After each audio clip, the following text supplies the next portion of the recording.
Assalamualaikum warahmatullahi wabarakatuh, kerabat muslim. Alhamdulillah kita berjumpa kembali di Dolan Inspiratif Radio Indonesia FM Purbalingga. Dan Dolan Inspiratif hari ini, edisi kali ini, kita mencoba main ke divisi pendidikan yang ada di Pondok Pesantren Tunas Ilmu Kabupaten Purbalingga, yaitu Kriya Quran. Dan Alhamdulillah hari ini sudah bersama kami. Beliau adalah merupakan muftir dari Kriya Quran. Dan insya Allah akan kita ajak ngobrol. Inilah Dolan Inspiratif Radio Insan FM Purbalingga. Assalamualaikum warahmatullahi wabarakatuh, Ustaz. Assalamualaikum warahmatullahi wabarakatuh. Ahlan. Sehat ya Ustaz ya? Alhamdulillah sehat. Antum sehat ya? Alhamdulillah Ustaz. Ustaz, ini Alhamdulillah kita diterima langsung sama Ustaz. Dan di sela-sela kesibukan Ustaz kita pengen tahu Ustaz, sebenarnya Kriya Quran ini merupakan pendidikan seperti apa sih Ustaz? Lembaga pendidikan yang seperti apa? Silakan Ustaz. Baik. Jazakumullah khairan. Terima kasih Pak Hilmi atas waktunya dan selamat datang Radio Insani yang program Dolan Inspiratif di kantor Kriya Quran. Pertama, Kriya Quran ini merupakan salah satu bagian dari divisi pendidikan di Pondok Pesantren Tunas Ilmu. Jadi kalau di Kriya Quran itu ada paling tidak sekarang ada 2 jenjang pendidikan, ada tahfidz anak usia dini itu setara dengan TK. Kemudian ada kelompok tahfidz yaitu setara dengan SD. Jadi memang sesuai dengan namanya Kriya Quran, fokus pendidikannya lebih banyak porsi tahfidz ke Al-Qur'annya dibanding pelajaran-pelajaran lainnya. Ada materi-materi diniyah, fikih, akidah dan bahasa Arab serta yang lainnya. Cuma memang porsi hafalan, porsi baca Quran itu jauh lebih banyak kalau yang di sini. Begitu Pak. Kemudian apa sih sebenarnya yang mendasari pondok pesantren ini untuk mendirikan lembaga pendidikan ini Ustaz? Mengingat di luar sana kan sebenarnya sudah banyak sekali yang hampir mirip untuk lembaga pendidikan seperti ini. Apa nih? Baik, kalau latar belakang berdirinya tentu saja banyak aspek ya. Tapi yang jelas yang paling utama dulu karena memang di sini kan lembaga yang sudah mulai berkembang. Kita ada tim yang berada di Pondok Pesantren Tunas Ilmu yang mereka juga punya anak-anak gitu.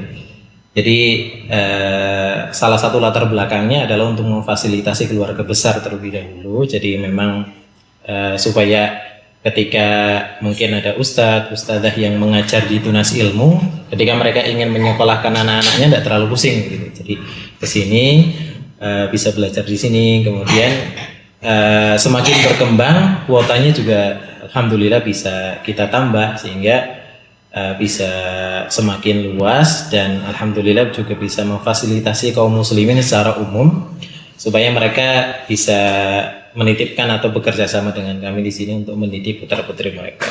Dan tentu saja karena baik itu taut Kriya Quran ataupun kelompok tahfidz Kriya Quran basicnya itu kan ke tahfidz ya. Jadi itu salah satu faktor utamanya supaya anak-anak itu bukan hanya sekedar belajar ilmu-ilmu umum, tapi kita coba bekali mereka dengan Al-Quranul Karim.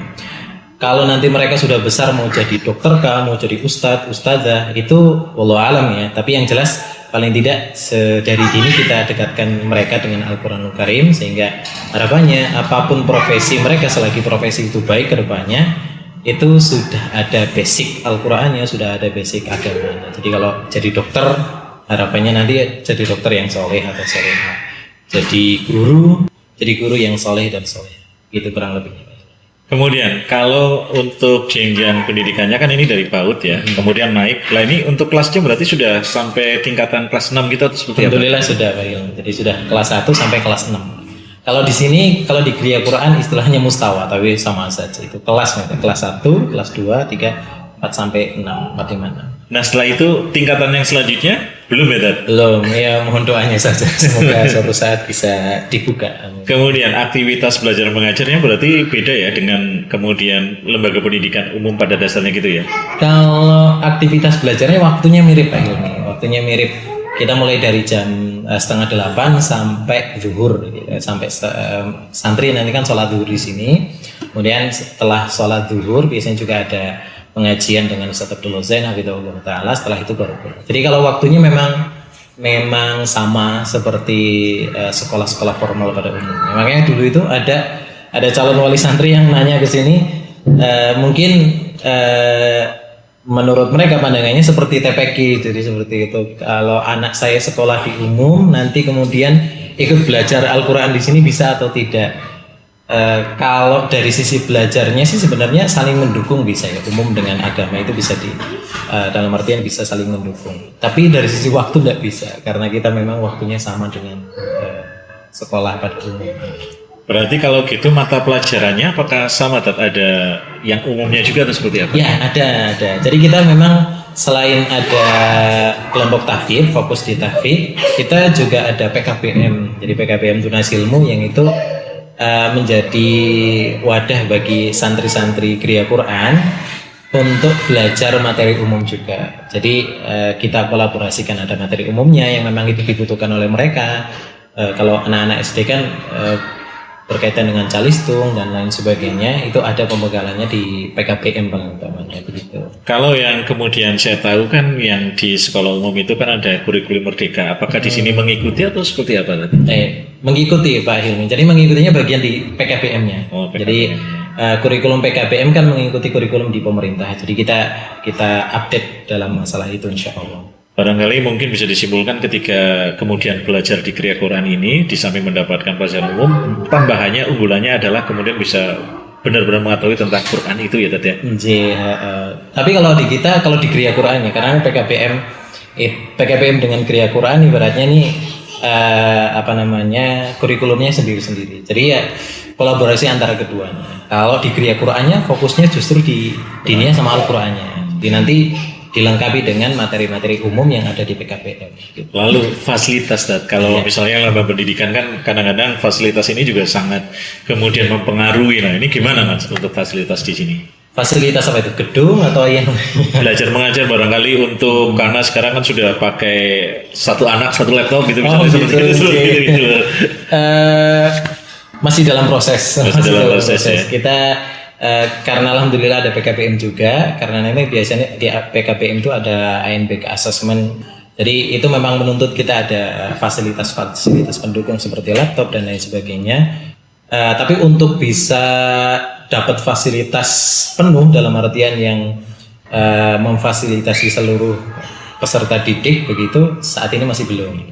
Tapi masih dalam proses lah. Nah kalau itu kan fasilitas pendukung ya seperti laptop. Kalau kemudian guru pengajarnya bagaimana Tat? Apakah profesional atau seperti apa? Dipilih dari mana ini? Gitu? Jadi kalau guru, alhamdulillah itu dulu Ustaz Abdullah Zain hafizahullah taala memang sedari awal sepertinya beliau berusaha untuk mencetak gurunya dulu sebelum murid-muridnya. Jadi murid-murid beliau yang dulu belajar di Pondok Pesantren Tunas Ilmu itu kemudian dicetak menjadi guru di Kriya Quran. Makanya mayoritas kalau yang ustadz karena kan di Tunas Ilmu santrinya santri putra ya. Kalau yang ustadz mayoritas itu alumni Tunas Ilmu.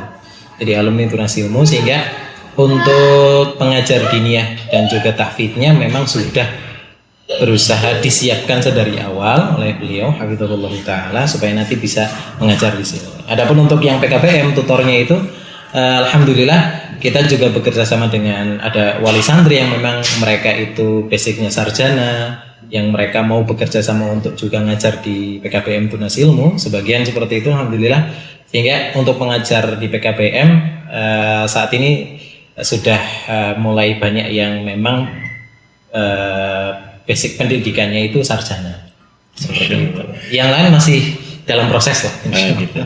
Kemudian di samping namanya mendapatkan pelajaran yang reguler itu, barangkali ada nggak kegiatan ekstrakurikuler di luar dari pas belajar mengajar ini? Ada, alhamdulillah ada. Jadi kalau di Kriya Quran itu ada kegiatan-kegiatan tambahan supaya yang mereka juga nggak jenuh yang ngapal terus gitu. Ada namanya outdoor, itu biasanya sebulan sekali kurang lebihnya, sebulan sekali. Nanti kita belajarnya kayak outing kelas ya. Jadi belajarnya di luar kelas, entah itu aktivitas yang alhamdulillah di lingkungan Tunas Ilmu kan samping kiri dan depannya itu sawah ya dan dekat dengan lapangan, itu sangat mendukung untuk kegiatan-kegiatan outdoor, apalagi laki-laki yang memang senang dengan air dan lumpur gitu. Jadi aktivitas-aktivitas seperti itu alhamdulillah kita adakan dan memang supaya membantu mereka termotivasi kembali untuk bisa belajar. Ada juga kita kegiatan-kegiatan seperti yang Rihla yang itu kerjasama juga antara PKBM dan juga Kriya Quran, yang nanti di sana bukan cuma jalan-jalan, tapi di sana juga ada ya materi-materi yang nanti akan disampaikan. Kemudian sebenarnya untuk jam pelajarannya itu dari jam berapa sampai jam berapa sih atau bagaimana? Kalau jam aktifnya itu 7:30 sampai zuhur. Zuhur itu ya 11:30 biasanya selesai. Dan mungkin sebelum pulang harus sholat jamaah dulu di masjid dulu ya? Betul. Ada sholat jamaah dan ada pengajian umum dengan Ustadz Abdullah. Bahas kitab Adabul Mufrad. Baik, Ustadz, untuk yang lainnya barangkali ada informasi yang akan disampaikan. Oh, sebelum itu adalah saya pengen nanya ini. Gimana? Kalau untuk wali santrinya ini, orang tuanya apakah kemudian dilibatkan juga dalam hal ini? Betul. Terima kasih Pak Hilmi atas pertanyaan. Itu juga penting bagian dari, karena hal itu bagian dari proses pendidikan di Kriya Quran. Jadi ketika proses pendaftaran Kriya Quran memang kita kan ada wawancara, dan kalau masuk di Kriya Quran memang yang dites itu bukan cuma anaknya. Jadi wawancaranya itu nanti dari calon peserta didiknya, calon santrinya, kemudian bapaknya, ibunya juga nanti ikut diwawancarai. Supaya nanti harapannya sih benar-benar satu visi dan satu misi dengan lembaga kalau memang anaknya nanti belajar di Kriya Quran. Dan di antara materi wawancaranya adalah setelah ada pertanyaan, biasanya kita akan ada diskusi, penginformasian juga bahwa kalau belajar di Kriya Quran itu bukan cuma santrinya yang belajar. Jadi memang dari pengasuh dari Ustaz Abdul Hasan Hafizahullah Ta'ala juga menghendaki kalau ada santri yang belajar di Kriya Quran itu pondok tidak mau yang mungkin bahasa Jawanya kayak pasah bongkoan begitu ya Pak. Iya. Jadi kalau mau belajar di sini ya intinya ayo bareng-bareng. Lembaga punya peran dan orang tua punya peran. Makanya diantaranya kalau di sini kan tahfidz ya, tahfidz tapi cuma setengah hari. Kalau umumnya kalau tahfidz itu kan 1 hari full atau 24 jam di pondok.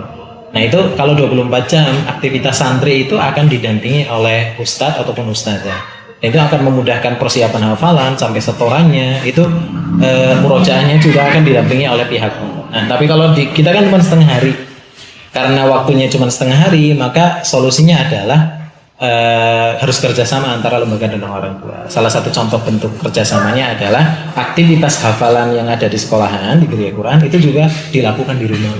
Contoh persiapan hafalan itu fokusnya di rumah. Jadi orang tua, bapak ibunya yang nanti mendampingi putra putrinya, setorannya itu besok apa itu sudah dicatat oleh ustadz ustazahnya. Misal besok setorannya surat An-Naba ayat 1 sampai 10. Contoh semisal. Maka nanti catatan itu akan dibaca oleh orang tuanya, kemudian di rumah bapak ibunya mendampingi anaknya untuk menyiapkan surat An-Naba 1 sampai 10. Setelah dirasa lancar oleh orang tuanya, besok kemudian disetorkan dengan ustadz ataupun ustazah. Jadi itu salah satu contoh untuk kerjasama. Kalau orang tuanya sendiri ada waktu nggak untuk ikut belajar ini seperti itu gitu? Ada kegiatan itu nggak? Ada Pak Ilmi. Jadi karena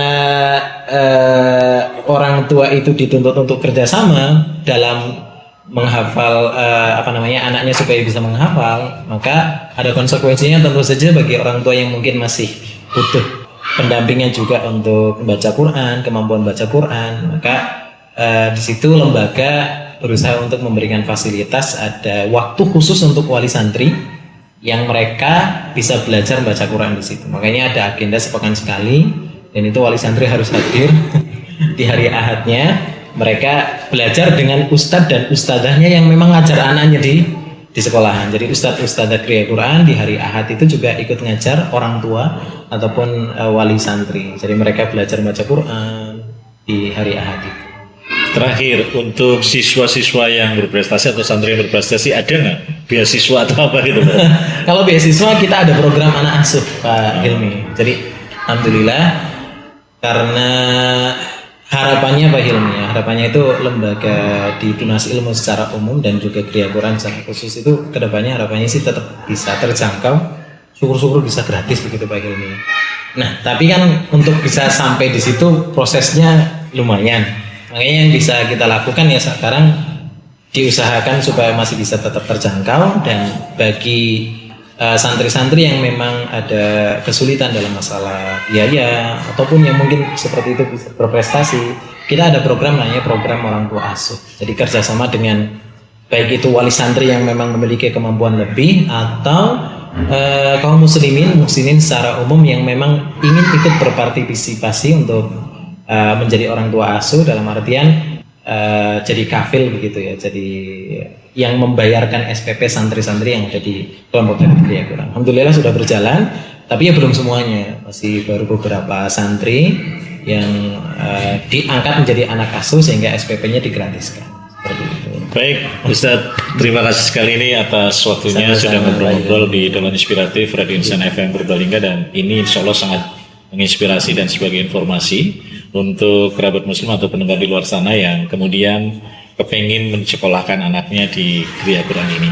Sampai di sini dulu perjumpaan kami di Dolan Inspiratif Radio Insan FM Purbalingga. Terima kasih atas kebersamaannya. Wassalamualaikum warahmatullahi wabarakatuh. Wassalamualaikum warahmatullahi wabarakatuh.